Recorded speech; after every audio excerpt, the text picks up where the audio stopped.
अस्सलाम welcome to my channel. आज मैं आप लोगों को absolute path and relative path को बताने जा रहा हूं। तो चलिए जी अपने वीएस कोड के ऊपर जंप कर जाते हैं। ठीक है जी, लास्ट वीडियो में हम लोगों ने ये देखा था कि हम लोग एंकर के टैग को किस तरीके से यूज़ कर सकते हैं, उसमें एचरेफ का एट्रीब्यूट क्या करता है, टारगेट का एट्रीब्यूट क्या करता है, ये सारी चीज़ें हम लोगों ने देखी थी। अच्छा जी, एब्सोल्यूट पाथ मतलब ये है कि एक ऐसा कंप्लीट पाथ जिसको आपको देख के कंप्लीट इन्फॉर्मेशन मिल रही हो कि वो आया किस सर्वर पे मौजूद है, वो फाइल या फोल्डर, और मतलब वो उसका लिंक है, उसका सर्वर का एड्रेस, उसके किस फोल्डर के अंदर पड़ा है, क्या फाइल का नाम है, एक्सेट्रा एक्सेट्रा। अब ये देखिए हमारे पास youtube.com पूरे कंप्लीट आपके पास क्या आ रही है, ये डोमेन नेम आ रहा है। अब मैं यहाँ पे क्या करता हूँ, स्लैश करके मैं बता देता हूँ फीड, और इसके अंदर जाके सब्सक्रिप्शन सेव कर दिया। मैंने एक आपको एक पाथ दे दिया, एक ये क्या है, एब्सोल्यूट पाथ दे दिया, जिसको पता लग रहा है, कंप्लीट इन्फॉर्मेशन मिल रही है कि यूट्यूब पे जाके फीड के फोल्डर में जाके हमारे पास सब्सक्रिप्शन का पेज है, उसके ऊपर जाओ। ठीक है, तो अगर मैं यहाँ पर आके इसको रिवील इन फाइल एक्सप्लोरर करूँ और इसको रन कर दूँ, तो अब हमारे पास यहाँ पे यूट्यूब पे अगर मैं क्लिक करूँगा तो ये देखें कहाँ चला गया, यूट्यूब के अंदर आके फीड के फोल्डर में आके सब्सक्रिप्शन के पेज पर आ गया।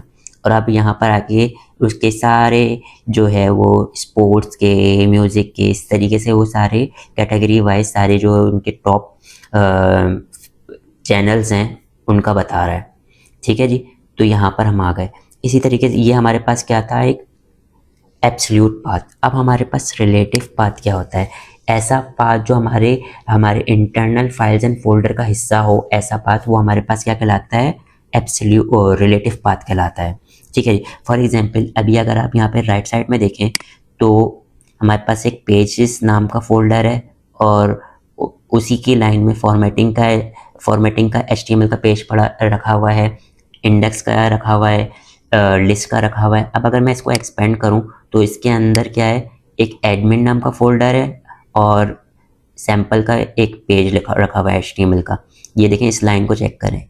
ठीक है, अब अगर मैं एडमिन को एक्सपेंड करता हूँ तो एडमिन के अंदर दो पेज हैं, इंडेक्स और कॉन्टैक्ट। अभी हम किस पे खड़े हैं, इंडेक्स पर।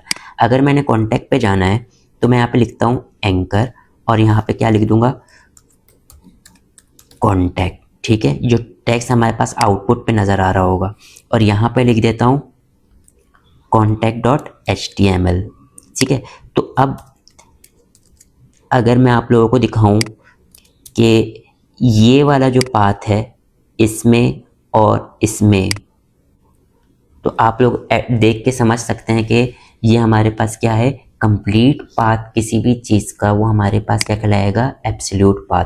और इनकम्प्लीट पाथ जो फाइल एंड फोल्डर्स का पाथ है वो हमारे पास रिलेटिव पाथ कहलाएगा। ठीक है, मैं सेव करता हूँ और अपने ब्राउज़र पर आते हैं। देखें कॉन्टैक्ट आ रहा है, अगर मैं इस पर क्लिक करूं तो कॉन्टैक्ट के पेज पे मूव कर रहा हूं। ठीक है जी, तो हमने यहाँ से एक और चीज़ सीख ली कि हम लोगों ने एक पेज से दूसरे पेज पे कैसे जंप करेंगे। तो यहाँ पे हम लोगों ने डायरेक्ट उस पेज का एड्रेस पास कर देंगे, तो हम क्या करेंगे, उस पेज पे जंप कर जाएंगे। ठीक है, इसी तरीके से अब अगर मैं रिलेटिव पाथ के अंदर बात करूँ तो अभी देखिए, अभी हम लोग सेम फोल्डर के अंदर थे, एडमिन के अंदर। अगर मैंने एडमिन से बाहर निकल के सैम्पल के पेज को एक्सेस करना है तो कैसे यूज़ करूँगा, एंकर का टैग, और यहाँ पे लिख भी देता हूँ सैम्पल। ठीक है, BR दिया। यहाँ पर आने के बाद मैं क्या करता हूँ, 2./। अब देखें 2./ से हम लोग क्या करते हैं, अपने करंट फोल्डर से बाहर आ जाते हैं। जैसे मैं करंट फोल्डर से बाहर आया, हमें क्या मिलेगा, एडमिन का फोल्डर मिलेगा और सैम्पल का पेज मिलेगा। तो हमने सैम्पल पे तो जाना था, हमने यहाँ पे सैम्पल को सिलेक्ट कर लिया। अब देखें ये पाथ हमारे पास क्या है, जिस पाथ का कंप्लीट एड्रेस ना हो वो हमारे पास क्या कहलाएगा, रिलेटिव पाथ। और ये देखें कंप्लीट एड्रेस हमारे पास क्या कहलाएगा, एब्सोल्यूट पाथ। मैं यहाँ पर आता हूँ, पेज को रिफ्रेश करता हूँ, सैम्पल पे क्लिक करता हूँ, देखें सैम्पल पे मूव कर गया। ठीक है जी, तो सैम्पल पे भी हम जंप कर रहे हैं। ठीक है, इसी तरीके से मैं इसी चीज़ को मैं और बता देता हूँ ताकि आप लोगों को ये कॉन्सेप्ट क्लियर हो जाए। मैं यहाँ पे आता हूँ और मैं फॉर्मेटिंग पे जंप करना चाह रहा हूँ।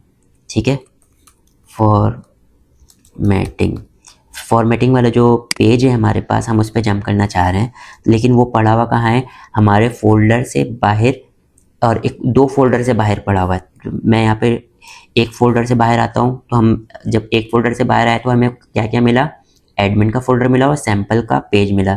फिर मैं 2 डॉट स्लैश करूँगा तो अब हम मेन उसके ऊपर आ गए, मेन रूट पर आ गए, तो हमें ये सारी चीज़ें मिल रही हैं। ठीक है, हमें कहाँ जाना था, फॉर्मेटिंग पे जाना था।